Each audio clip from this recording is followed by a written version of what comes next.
Obrigada, Nath. Obrigada. Muito bom, amanhã a gente volta, né, muito cedinho com a programação em vídeo, mas eu sigo aqui contigo até mais tarde. Agora eu vou chamar o Gustavo Sampaio, que é professor de Direito Constitucional da Universidade Federal Fluminense. Ele que vai nos ajudar a entender melhor como é esse rito todo, né?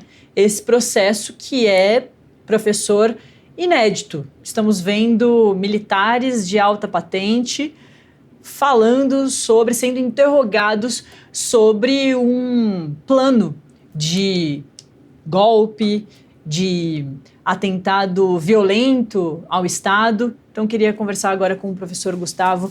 Muito boa noite, viu, professor? Para tirar algumas dúvidas sobre todo esse processo aí, que é longo, mas a gente já está numa fase muito importante, que é de ouvir os réus, né? Sim, Natália.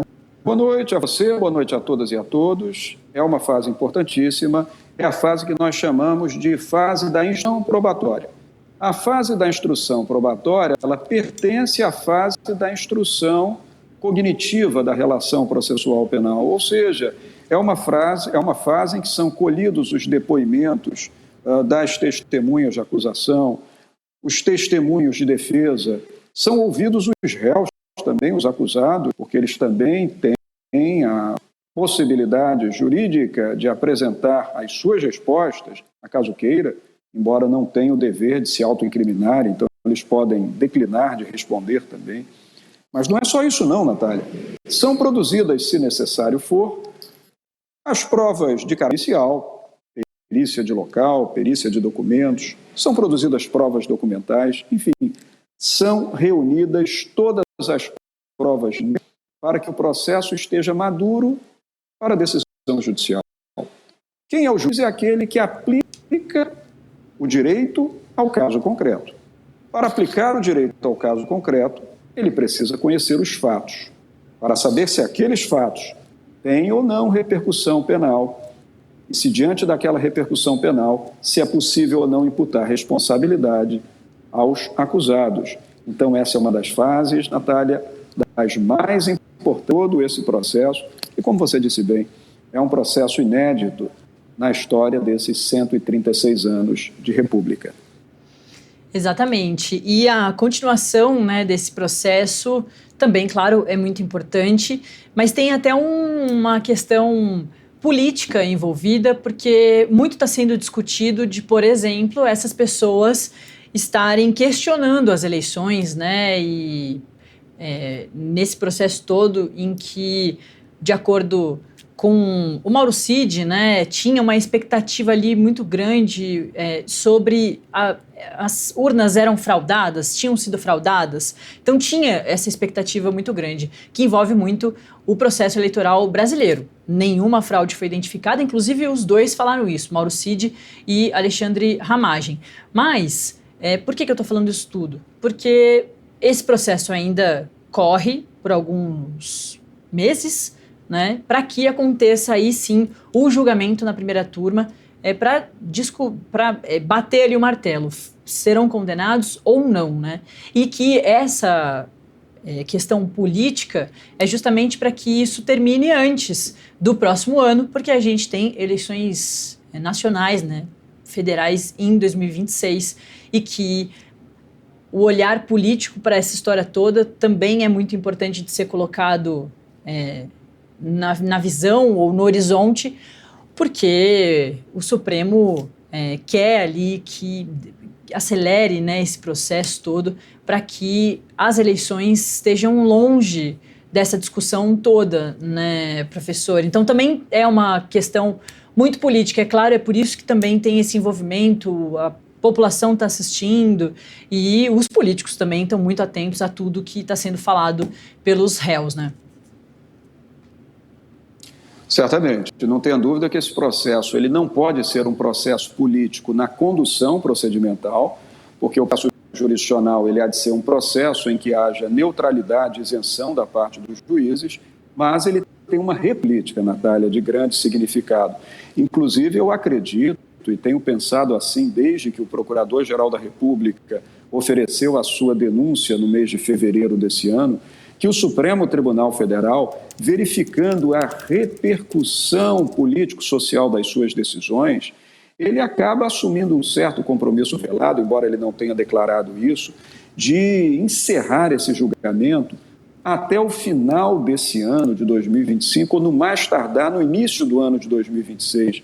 E por que eu digo isso, Natália? Não se trata de programar o tempo de duração do processo.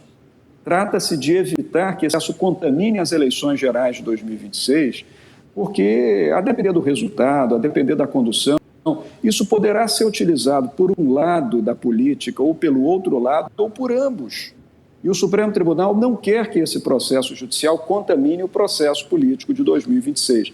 Então, não pela natureza política do processo, mas pela repercussão política que ele assume, eu acredito que sua duração não vai extravasar o ano de 2025, provavelmente não irá. Agora, de certo, nós temos um ineditismo, embora o Supremo Tribunal já tenha julgado grandes outras ações penais, como a ação penal 470, a chamada ação penal do mensalão, mas é a primeira vez em que nós temos uma sucessão de oficiais generais de 4 estrelas, oficiais generais da mais alta envergadura e patente, generais de exército, almirante de esquadra, ex-comandante de força e até um ex-presidente da República, também integrante do Exército Brasileiro, sentados no banco dos réus, sendo processados e julgados pela mais alta Corte Judiciária da República. Então, você tem toda a razão. É um processo cuja repercussão é inegável, é irrefragável, ela vai acontecer, mas é preciso que todo o trilho do devido processo estabelecido no Código de Processo Penal seja atendido, que todos os réus sejam bem tratados e tenham sua possibilidade de máxima defesa durante o processo, que todas as contraditas e contradições sejam apresentadas, que todas as provas admitidas em direito possam ser produzidas para que, Natália, para que nós tenhamos um processo infenso a arguições de nulidade e para que os 5 ministros da primeira turma do Supremo Tribunal Federal verdadeira condição de julgar os fatos quando se aproximar a fase final dessa ópera, que é a fase do julgamento. O segmento, né, desse processo, depois que a gente terminar os interrogatórios dos réus, a gente já teve os depoimentos das testemunhas, agora a gente está nessa fase dos interrogatórios dos réus, pode se estender até sexta-feira, o Supremo está trabalhando com esse limite, é claro que se não terminar vai ter que ir mais para frente, e aí depois que todos os réus sejam ouvidos ali, o último a falar é o general Braga Neto, aí que está preso e vai participar por videoconferência.